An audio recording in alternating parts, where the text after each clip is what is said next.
Hello pumpkin people and welcome back to my channel. So in today's video, I am finally revealing the community volunteer Halloween decor project that I have been working on. I decorated a room for Erie Manor Tours, which is located in a historic mansion. It looks like this here, and it's actually inside of one of our local metro parks. Here's some footage of the Metro Park right now. For fall, it is absolutely stunning and bursting with color. And every year they have this historic mansion decorated by volunteers for Christmas. And for the past 2 years, they've done it for Halloween as well. And then they open the home up to the public for free to take tours of the decorated spaces. So not quite a haunted house, more of a home tour. And I know a lot of you had asked me before if I would share, what I'm doing, the DIYs and the decorating process. And I didn't get around to filming the decorating process, but I'm going to take you on a tour of the room now. So we decided to do a Day of the Dead theme. We thought this would be a fun theme because my husband and his family are from Mexico, and I have always had an interest in this holiday. We called our room La Mariposa, which translates from Spanish to English as the butterfly. And I am just so thrilled with the way this room came together. I first want to say a big thank you to my husband, my mom, my friend Tess, and her husband Brad for helping me decorate this space and do some of the DIYs. And also a special shout out to my in-laws who brought back a lot of this decor from Mexico. Now, I don't claim to be an expert on Day of the Dead, but I'm going to try my best to explain the holiday and the things that you're seeing to the best of my ability. So on Day of the Dead, which is typically celebrated November 1st and 2nd, they are welcoming back the souls of their deceased loved ones for a short time. And you will see these altar-like tables, which are called ofrendas, to welcome back the deceased loved ones. So you put their picture on the table and you put some offerings on the table. It's traditional to see breads and fruits and sweets and treats as offerings for the deceased loved ones as they are welcomed back. I think these tables are so beautiful, and we tried really hard to make ours feel authentic. We decided against using pictures of our own relatives because this is a public event.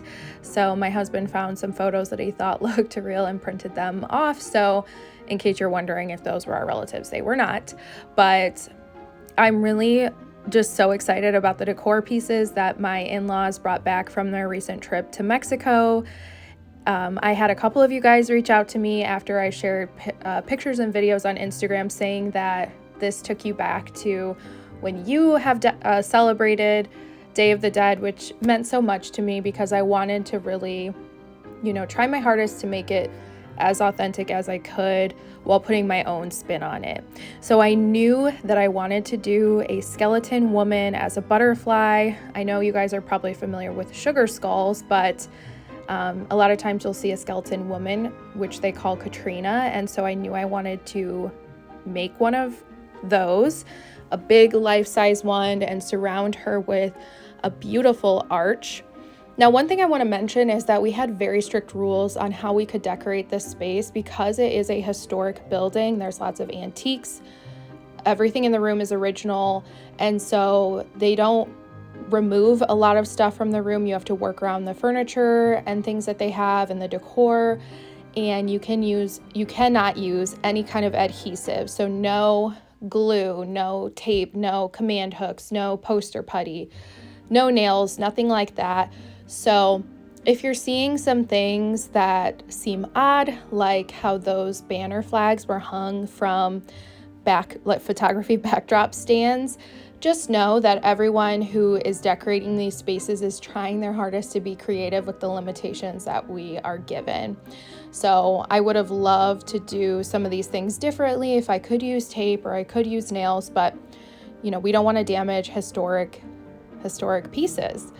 And I didn't say the significance of the butterfly. I should have said that to begin with, but they believe that monarch butterflies carry the souls of their past loved ones. So I really wanted to focus on that because I absolutely love butterflies. and I thought it was a beautiful way to hone in on my personal interests while also decorating for this holiday, which is relatively new to me. So I'm going to take you on a tour of just a few of the other spaces that other people did. Be mindful, these people are working with the same restrictions on how they can decorate as I was, and there's so much creativity. This person had to hang all their backdrops with fishing line because they couldn't use tape, and she is just so talented, this woman who did this saloon space. So I'm just going to show you a few of the rooms. Like I said, this will probably be my last video before Halloween. So I want to say thank you to those of you who stuck with me during spooky season. I did not do as much as I wanted to do on YouTube, not nearly as much, but it was such a busy and fulfilling season. All good things, but YouTube just had to take a back seat. So I appreciate those of you who are still here with me, and we have plenty of holiday content to come after the 31st, but I hope you guys enjoy and soak up these last few days of October. I hope it is the spookiest, happiest, most candy-filled and safe Halloween for you guys, and I will catch you in a future video. Bye now.